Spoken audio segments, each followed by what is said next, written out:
बारिशों के मौसम में दिल की सरजमीनों पर गर्द क्यों बिखरती है। इस तरह के मौसम में फूल क्यों नहीं खिलते, लोग क्यों नहीं मिलते, क्यों फकत ये तन्हाई साथ साथ रहती है, क्यों बिछड़ने वालों की याद साथ रहती है। इतनी तेज बारिश से दिल के आईने पर से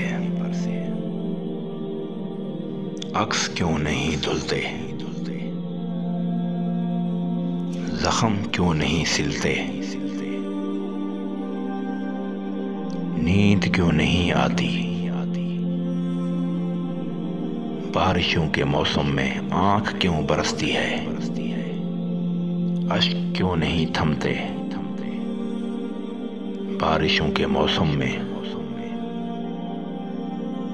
लोग क्यों नहीं मिलते। बारिशों के मौसम में दिल की सरजमीनों पर गर्द क्यों बिखरती है।